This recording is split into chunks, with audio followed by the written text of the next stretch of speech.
आज हम हिंदी साहित्य के आधुनिक काल की शुरुआत करेंगे। पिछली क्लास में हमने रीतिकाल के बारे में बात की थी।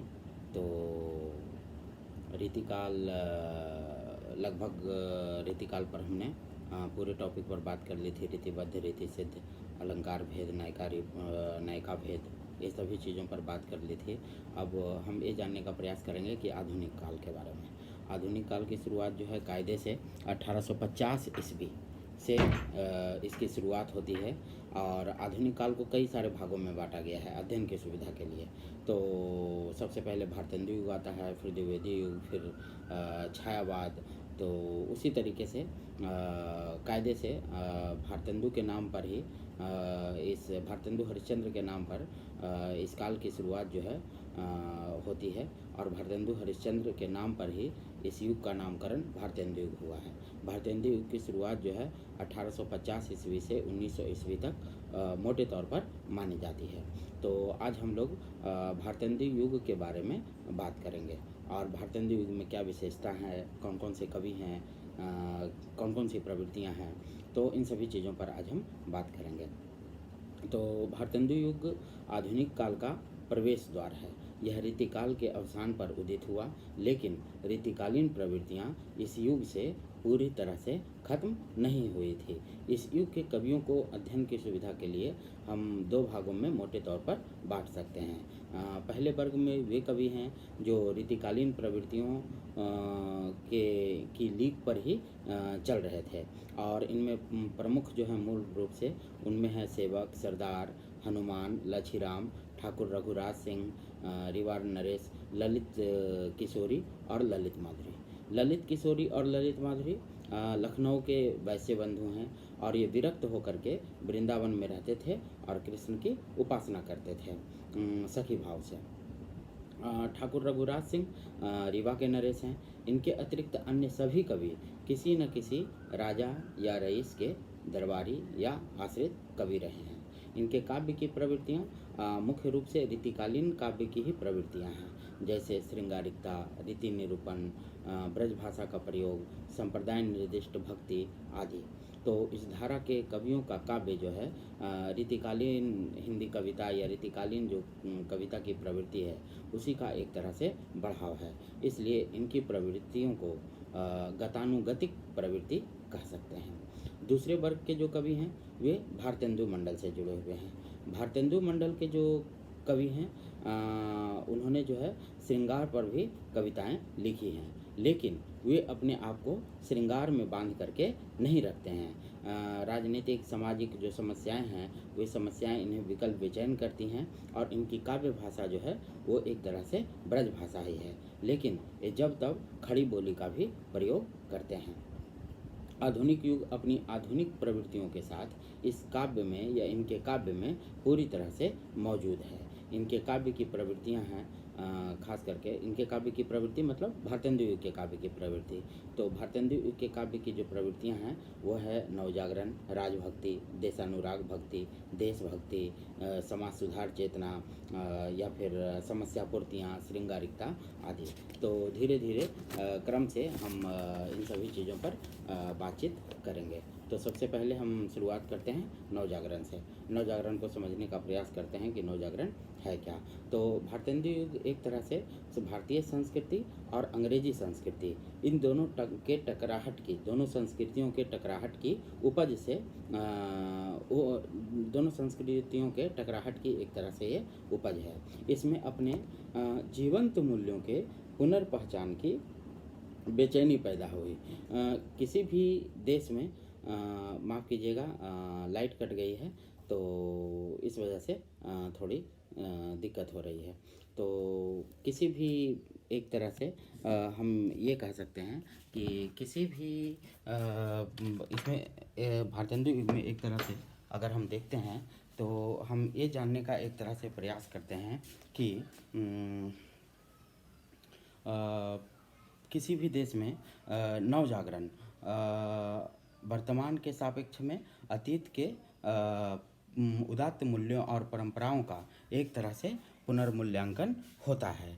नवजागरण परक चेतना पाकर ही कोई वर्तमान अतीत में अपनी जड़ें तलाशता है और नवजागरण परक चेतना पाकर ही कोई वर्तमान अतीत में अपनी जड़ें तलाशने का प्रयास करता है। भारतेंदु युग में नवजागरण अपनी प्रकृति में अंतर्विरोध मूलक है, क्योंकि इसमें कहीं राजभक्ति है तो कहीं देशभक्ति, तो और कहीं इसमें परंपरा प्रेम है तो कहीं इसमें नवीनता का आग्रह। काव्य भाषा के रूप में ब्रज भाषा की स्वीकृति है तो गद्य के रूप में उसकी कहीं कहीं अस्वीकृति भी दिखाई देती है। भारतेंदु युग के जो कवि हैं उनकी कवियों की जो राजभक्ति है वो तत्कालीन समाज सुधारकों की राजभक्ति का ही एक सामाजिक साहित्यिक रूप है। उनकी इस राजभक्ति के लिए न तो आज सफाई देने की ज़रूरत है और न ही हीन भावना ग्रस्त होने की। उनकी राजभक्ति ब्रिटिश शासन द्वारा प्रदत्त यातायात, प्रेस, रेल, शिक्षा, न्यायालय आदि की सुविधा के प्रति उनकी एक तरह से कृतज्ञता है। एक तरह से उन्होंने भारतेंदु के कवियों ने यह अनुभव किया कि यह शासन पिछले शासन से बेहतर है और इसमें मतलब बलपूर्वक उनका कोई धर्म नहीं बदलता है। ये रचनाकार अंग्रेजी शासकों की प्रशंसा करके एक तरह से ऐसा वातावरण निर्मित करना चाह रहे थे कि जिसमें अंग्रेज भारतीय जनता को अधिक से अधिक सुविधा दे सके। और राजभक्ति की एक दूसरी वजह यह थी कि 1857 के गदर में भारतीय जनता बुरी तरह दमित हुई थी। इस डरी सहमी हुई जनता को लेकर के राजनीतिक मोर्चे पर लड़ा नहीं जा सकता था, इसलिए इस डरी हुई जनता का चित्र खींचते हुए भारतेंदु ने लिखा था कि कठिन सिपाही द्रोह अनलजा जलबल नाही, जिनभय सर न हिलाए सकत कहूँ भारतवासी। प्रताप नारायण मिश्र अभी भारतीय जनता की त्रासदी और भय को चित्रित करते हुए लिखते हैं कि यह जिय धरकत यह न होई, कछु कोई सुन लेई, कछु दोष देही मारही अरु रोवन नहीं देही। तो भारतेंदु के कवियों ने उपनिवेशवादियों को बार बार एक तरह से भरोसा दिलाने का प्रयास किया और यह भरोसा दिलाने का प्रयास किया कि भारतीय जनता की जो राजभक्ति है वह एक तरह से संदेह से परे है। और इसीलिए प्रेमघर ने लिखा कि राजभक्ति भारत सदृश और ठौर कछु नाही। उन्होंने अपनी कृतज्ञता एक तरह से ज्ञापित करते हुए, प्रेमघर ने एक तरह से अपनी कृतज्ञता ज्ञापित करते हुए उन्होंने कहा कि अंग्रेज़ों ने ही अनाथ भारतीयों को सनाथ बनाया। और वे लिखते हैं कि किए सनाथ भोली भारत की प्रजा अनाथ। इन कवियों की यह समझ थी कि ब्रिटिश सरकार के नौकर शाह बुरे हैं, सरकार या शासक नहीं। इसलिए विक्टोरिया की प्रशंसा में लिखी गई अनेक कविताएं उनकी इस धारणा को सत्यापित करती हैं कि ब्रिटिश सरकार के नौकरशाह या उसके शासक बुरे हैं, विक्टोरिया नहीं। इसलिए भारतेंदु अंबिका दत्त व्यास ने अपने काव्य जीवन की शुरुआत जो है वो एक तरह से विक्टोरिया की प्रशंसा से ही की थी, जिसमें उन्होंने लिखा था कि अमी की कटोरिया सी चिरजीवी रहो विक्टोरिया रानी।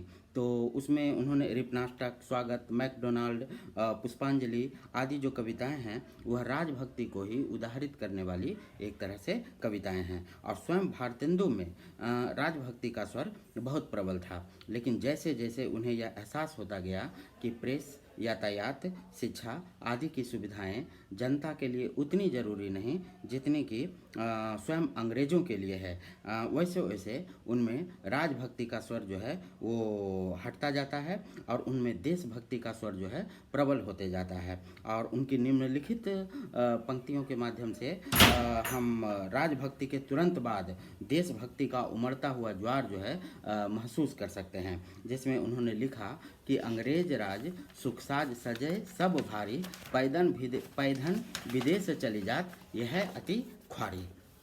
इसकी एक तरह से दूसरी जो विशेषता है, भारतेंदु की दूसरी जो विशेषता है उसमें यह कहा गया है कि एक तरह से ये कहा गया है कि अंग्रेजी पूंजीवाद, शिक्षा, जनतांत्रिक मूल्य और भारतीय मध्य वित्तीय स्थिति के योग से यहाँ एक मध्य वर्ग उदित हो चुका था। इस मध्य वर्ग में समाज में जीवंत मूल्यों के प्रत्यारोपण के जरिए एकता, एकजुटता पैदा करने की कोशिश की।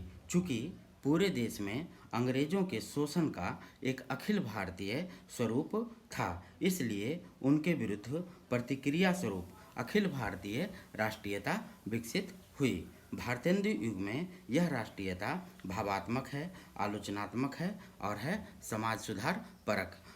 कवियों ने भारत जो भी है, जैसा भी है, आखिर अपना है का भाव लेकर के भारतीय अतीत का गुणगान किया है। नवजागरण में बौद्धिकता के साथ साथ भावुकता भी मिली हुई थी। यह भावुकता हमें अतीत प्रेम से जोड़ती है। राधा चरण गोस्वामी ने भारतीय अतीत को गौरवान्वित करते हुए हमरो उत्तम भारतवर्ष शीर्षक नाम से कविता लिखी। प्रेमघन ने रत्नगर्भा भारतीय भूमि को सराहते हुए लिखा कि धन्य भूमि भारत सब रत्ननी के उपजावनी।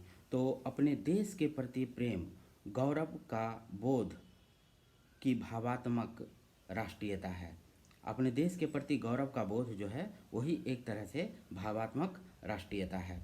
और यह राष्ट्रीयता हमें अपने देश के प्रति, देश के अतीत के प्रति एक तरह से रागबद्ध बनाने का प्रयास करती है। चूँकि उस दौर में राजनीतिक मोर्चे पर लड़ना काफ़ी कठिन था, इसलिए कवियों ने सांस्कृतिक मोर्चे पर लड़ाई छेड़ी। सांस्कृतिक संघर्ष ने उपनिवेशवाद के विरुद्ध भारतीय जनता का राष्ट्रीय मानस तैयार किया। यह सांस्कृतिक संघर्ष साम्राज्यवाद के विरोध में वैचारिक भूमि निर्मित करता रहा। भारतीय युगीन कवियों ने इस राष्ट्रीय मानस के निर्माण के लिए एक ओर जहां अंग्रेज़ों की शोषण नीति की कटु आलोचना की, वहीं दूसरी ओर उन्होंने भारतीय जनता के आलस्य, काहली, अंधविश्वास और जाति भेद, संप्रदाय भेद आदि की भी कटु आलोचना की। भारतेंदु ने ही विदेशी वस्तुओं के बहिष्कार को अपनी कविता में उठाया। वे एक बड़े व्यापारिक घराने से संबद्ध थे, इसलिए वे जानते थे कि अंग्रेज़ों की ताकत उनकी व्यापार नीति में है। विदेशी वस्तुओं के बहिष्कार से ही अंग्रेज़ों की व्यापारिक जड़ पर प्रहार हुआ और इसीलिए भारतेंदु ने लिखा कि परदेशी की बुद्धि और वस्तुन की करी आस बरबस है वह कबलव कहो रहियो तुम हुए दास। भारतेंदु एक तरह से अंग्रेज़ों की शोषण नीति से वो पूरी तरह से वाकिफ़ थे। इसलिए भारतेंदु अंग्रेज़ों को चूसा पैगंबर कहते थे और उनके शोषण का, अंग्रेज़ों के शोषण का मजाक उड़ाते हुए उन्होंने लिखा कि भीतर भीतर सब रस चूसै, हंसी हंसी के तन मन धन मूसै, जाहिर बातन में अति तेज, ए सखी सज्जन नहीं अंग्रेज। प्रताप नारायण मिश्र एक ही पंक्ति में अंग्रेज़ों के शोषण और भारतीय जनता के बड़बोलेपन की आलोचना करते हुए कहते हैं कि सर्वस्व लिए जात अंग्रेज, हम केवल लेक्चर के तेज।